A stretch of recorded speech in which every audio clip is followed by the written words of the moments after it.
Assalamu alaikum viewers, I hope you are good. Today we will discuss digital to analog conversion. We have already discussed digital to digital conversion. So let's start it. In digital to analog conversion, we first understand what is digital signal, digital data, and what is analog signal and analog transmission. We have already discussed all these concepts. When data from one computer is sent to another via some analog carrier, it is first converted into analog signals. यानी हमारे computer में हमारा जो data है वो digital format में save होता है, स्टोर होता है, या ऑप्टिकल डिस्क में जो डाटा है वो बाइनरी फॉर्मेट में होता है. बट जब हम इसको सेंड करते हैं किसी एनालॉग कैरियर पे, लाइक टेलीफोन लाइंस हैं जैसे कि, या आपका साउंड डाटा है, तो वो जो है वो एनालॉग जो है वो मोड में ट्रांसमिट होता है. तो हम अपने डिजिटल फॉर्मेट में जो डाटा है उसको एनालॉग में कन्वर्ट करते हैं. जो आपके पास एनालॉग डाटा होता है वो उसकी डिफरेंट करेक्टरिस्टिक्स होती हैं, लाइक एम्पलीट्यूड होते हैं, इसकी फ्रीक्वेंसी होती है, एंड फेज होता है, जो कि डिफरेंट होते हैं. ठीक है, जैसे आपका डिजिटल डाटा होता है वैसे ही उसको हम जो है वो एनालॉग सिग्नल में उसी फ्रीक्वेंसी के साथ जो है वो कन्वर्ट करते हैं. यानी कि 0 लेवल पर डिफरेंट फ्रीक्वेंसी होगी, 1 पे डिफरेंट होगी. इस तरह से जो है हम डिजिटल टू एनालॉग कन्वर्जन करते हैं. तो इस कन्वर्जन के लिए 3 टाइप्स जो हैं वो आपके पास टेक्निक्स हैं कि आप इसमें से कुछ भी जो है वो कोई से भी यूज़ कर सकते हैं वाइल कन्वर्जन. सबसे पहले आपके पास है amplitude shift keying, frequency shift keying, phase shift keying. 3 most important techniques of conversion from digital to analog conversion. So first is amplitude shift keying. Amplitude shift keying, आपको idea होता है कि जो एम्पलीट्यूड है वो क्या है. एक वेव जो आपके पास बन रही है, ठीक है, उसमें जो एम्पलीट्यूड जो है वो किस चीज़ को रेफ़र कर रहा होता है. ठीक है, लाइक मैं अभी आपको एक ड्रा कर रही हूँ. जैसे आपके पास ये जो है वो वेव है इस तरह से, ठीक है, तो उसका जो है वो एम्पलीट्यूड जो है वो डिफरेंट होगा. यहाँ पे डिफरेंट है, यहाँ पे ठीक है डिफरेंट है. अगर आपके पास एक ये बेस लाइन है तो इस हिसाब, तो इस तरह से एम्पलीट्यूड शिफ्ट कीइंग जो है वो क्या एक ऐसी टेक्निक है कि आपके जो कैरियर सिग्नल होते हैं, ठीक है, वो एनालॉग होते हैं, बट आपका जो डाटा मॉडिफाई करना मॉड्यूलेट करना है वो डिजिटल है. ठीक है, the amplitude of analog carrier signal is modified to reflect binary data. When binary data represent digital 1, the amplitude is held. तो इसको हम फर्दर देखते हैं एक पिक्टोरियल रिप्रेजेंटेशन से, कि जब आपके पास बाइनरी 1 होता है डिजिटल में, तो एनालॉग में उसको हम किस तरह से रिप्रेजेंट करते हैं. सो यहाँ पे आपके पास जो है इसकी थोड़ी सी वजाहत के साथ जो है एक इमेज है कि जब आपके पास 0 होगा तो यहाँ पे नो फ्रीक्वेंसी है. जब आपके पास 1 इनकाउंटर होता है, ठीक है, बाइनरी डाटा में, ये आपके पास, ठीक है, ये आपके पास जो है वो बाइनरी बाइनरी सिग्नल है, ये आपके पास जो है वो एनालॉग है. ठीक है, तो after applying amplitude shift keying, तो what happen, when 0 is encountered there is no frequency, but when 1 is encountered there is high frequency.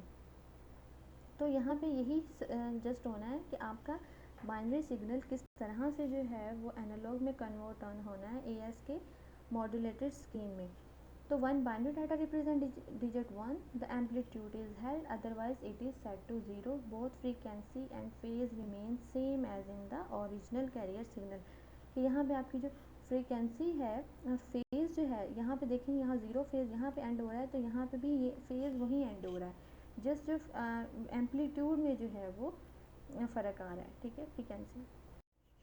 So second is frequency shift keying. In this conversion technique, the frequency of the analog carrier signal is modified to reflect the binary data. इसमें क्या होता है कि आपके पास जो है वो 2 types की जो है वो फ्रीक्वेंसी होती है. एक को हम F1 से रिप्रेजेंट करते हैं और आपके पास सेकंड होती है वो F2 होती है. F1 जो होती है वो आपके पास हाई फ्रीक्वेंसी होती है, जो कि हाई जो आपकी बाइनरी इनपुट है उसको रिप्रेजेंट कर रही होती है. जो F2 है वो आपके पास लो फ्रीक्वेंसी होती है, जो कि लो बाइनरी इनपुट को रिप्रेजेंट कर रही होती है. ठीक है, तो यहाँ पे देखें आपके पास कि यहाँ पे हाई जो है वो फ्रीक्वेंसी है. इट मीन्स यहाँ पे बाइनरी 1 है, यहाँ पे बाइनरी वैल्यू जो इनपुट है वो 0, यहाँ पे 1 है. तो हाई इन फ्रीक्वेंसी मीन्स अब हाई जो है वो binary input and is low in frequency for a binary low input. तो फ्रीक्वेंसी शिफ्ट में आपकी फ्रीक्वेंसी चेंज होनी है, there is no change, remember there is no change in amplitude, phase and carrier signal remain constant, intact रहते हैं वो, उनमें कोई भी चेंज जो है वो नहीं होता। बट जो आपके पास फ्रीक्वेंसी शिफ्ट की है इसके भी कुछ डिसएडवांटेज हैं। एक तो इसका जो है वो लेस बैंडविथ एफिशिएंसी है। लेस बैंडविथ एफिशिएंसी का क्या मतलब है कि बैंडविथ में आपकी डाटा ट्रांसफ़र रेट जो होता है वो स्लो होता है, ठीक है, जो कि फ्रीक्वेंसी शिफ्ट की वजह से। और लो पावर एफिशिएंसी है कि डाटा आपका जो है वो एक तो पावर एफिशिएंट नहीं है, दूसरा वो उसके ट्रांसमिशन रेट जो है वो वेरी स्लो है। सो इसको इतना जो है वो इसके इतने एडवांटेजेस नहीं है। तो नेक्स्ट हम फिर जंप करते हैं फेज शिफ्ट कीइंग पे। In this conversion scheme the phase of the original carrier signal is altered to reflect the binary data.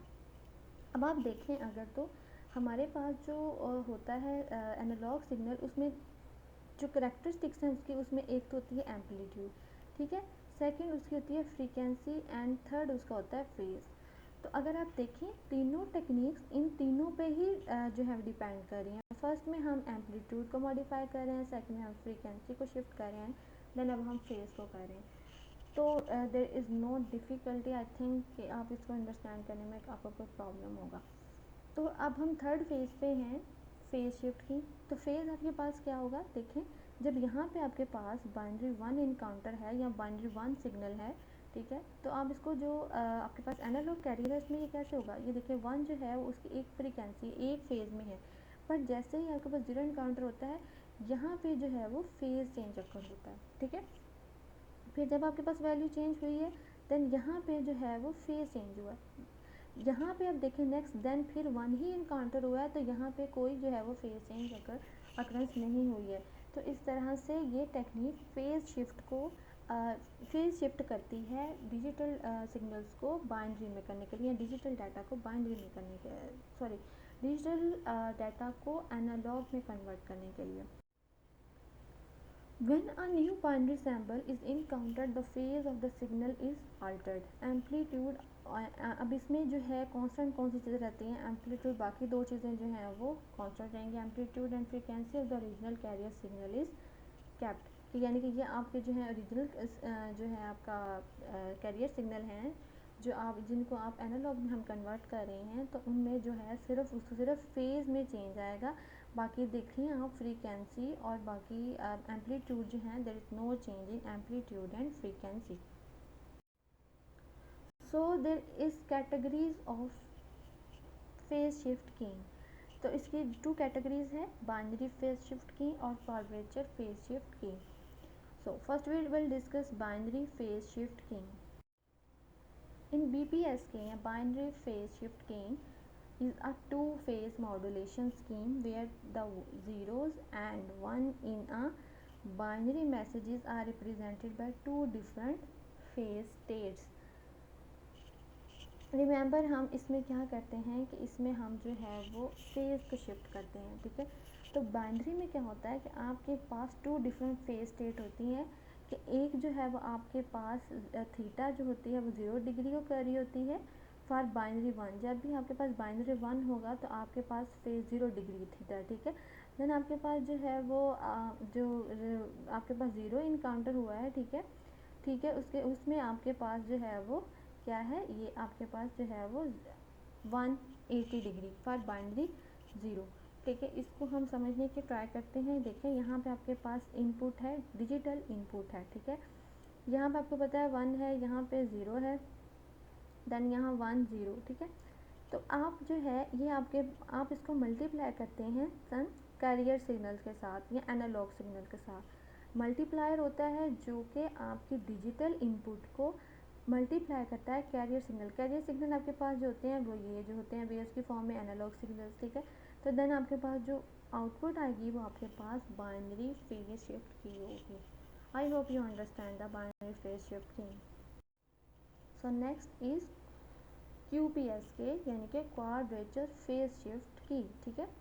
तो we need to introduce before we discuss QPSK Okay, we need to introduce the following important concept. There is no reason why one sample can transfer only one bit. अच्छा, अब यहाँ पे देखें कि यहाँ पे normally क्या होता है कि आपके पास अगर ये डाटा होता है ना इस तरह से, तो जब यहाँ पे एक फेज़ में जो होता है ना, ये अगर आपके पास लेट्स सी यहाँ पे इस तरह से एक फेज़ है ना, तो यहाँ पे एक सिग्नल जो होता है वो वन सैम्पल जो होता है वो ट्रांसफ़र कर होता है वन बिट को, ठीक है।